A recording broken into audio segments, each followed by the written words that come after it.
Coffee had always been a speciality of mine. I'd learned the difference between ordinary and wonderful from my 5 years as a barista, and I wasn't going to settle for anything less. To get to the ideal combination, I would go 3 more blocks each morning, past 2 perfectly good cafes. It wasn't just about their exceptional coffee. It was about the ritual, the comfort of routine, the way morning light streamed through floor-to-ceiling windows and turned everything golden. I knew every regular's order by heart, even though I didn't work there. The businessman with his triple shot, espresso always checking his watch, the artist with her oat milk latte, extra hot paint, forever staining her fingertips, the college students with their sugary concoctions that barely qualified as coffee laptops, open to half-finished essays. I'd craft stories about them in my head, imagining their lives, their dreams, their reasons for needing caffeine at precisely 7:45 a.m. And then there was him. He broke my pattern by taking the little table by the window, which had been my haven and where I had sat every morning for the previous year. That first day, I was on the verge of leaving, but something kept me there.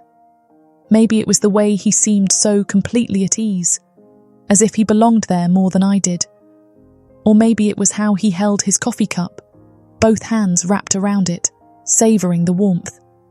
Like each sip was precious in a world of rushed shots and to-go cups. His stillness was magnetic. For a week I watched him claim my table every morning. He always ordered the same thing, plain black coffee, no sugar, no cream. It bothered me how simple his order was, how it seemed to deny all the artistry possible in a well-crafted cup. But he treated each sip like it was the finest wine, and I found myself wondering what he tasted, that I didn't. Our first interaction wasn't at the meet cute I'd imagined. The cafe was packed one rainy morning, every table taken except for half of his. When our eyes met, he gestured to the empty chair without a word. I hesitated, my precious routine already disrupted, but the alternative was taking my carefully crafted flat white to go. So I sat clutching my cup like a shield. The silence between us should have been awkward, but it wasn't. He read his newspaper, actual paper, not digital, while I worked on my laptop, but I felt his attention like the steam rising from my cup, warm and impossible to ignore. When he pushed his coffee toward me, raising an eyebrow in silent invitation, I surprised myself by accepting. I took a sip, expecting to wince at the bitterness. Instead, I tasted notes of chocolate, hints of cherry, a complexity I'd never noticed in plain black coffee before. When I looked up, his eyes were crinkle with amusement, as if he'd known exactly how this would play out. It became our wordless morning ritual, sharing coffee, sharing space, sharing silence, days blended into weeks. Every morning we'd share his table, my spot that had become our spot. Sometimes we'd talk, discovering shared passions for jazz and old movies. Sometimes we'd sit in comfortable silence, each lost in our own worlds, but somehow together.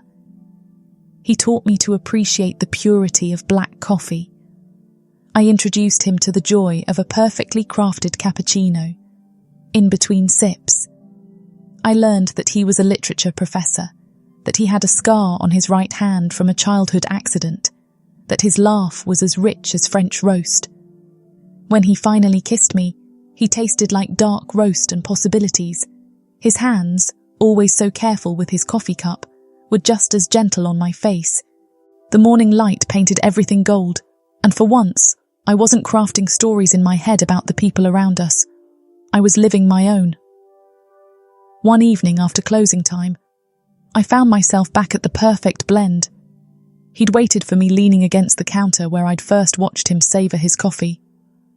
The cafe felt different in the dim light, more intimate, like a secret. We shared the lingering scent of coffee and freshly baked pastries wrapped around us like a warm embrace. His touch was like the first sip of morning coffee awakening essential, perfect. His fingers traced patterns on my skin that felt like the swirls of latte art, deliberate and mesmerizing. When he pulled me close, the counter pressed against my back. Cool marble, contrasting with his warmth. Every kiss was slow, savoured, like the precious routine we'd built together, his hands, which I'd watched wrap around countless coffee cups, now wrapped around me with the same reverence. The way he touched me was like his approach to coffee. Patient, appreciative, discovering every subtle note. I melted into him like sugar dissolving in hot liquid, my fingers exploring the strong lines of his shoulders, his chest feeling his heart race against my palm. Time seemed to steep around us, growing richer and more intense with each passing moment. The familiar sounds of the cafe, the hum of the refrigerator, the settling of the old building became the soundtrack to our passion. His lips traced a path down my neck that left me more intoxicated than any caffeine rush. When he whispered my name, it was like the first morning steam rising from a perfect cup, warm, promising, essential. We moved together like a carefully choreographed dance, the kind of synchronicity that comes from sharing countless mornings across a small table. Every touch built upon the last, creating something complex and rich, like layers of flavour in a perfectly pulled espresso shot. When we finally broke apart, we were both breathless, transformed, like something new had been brewed between us. Now when people ask how we met, I tell them it was over coffee, but really it was about routine, his disrupting mine and us creating something new together. Sometimes the best things in life aren't the ones we plan, but the ones that surprise us, like finding the perfect blend in a simple cup of black coffee. Every morning we still share that table by the window. His black coffee steams beside my ever-changing specialty drinks. And occasionally I can taste that first evening on my lips again. Rich, complex, and precisely brewed, when the light strikes the right spot and he glances at me over the rim of his cup.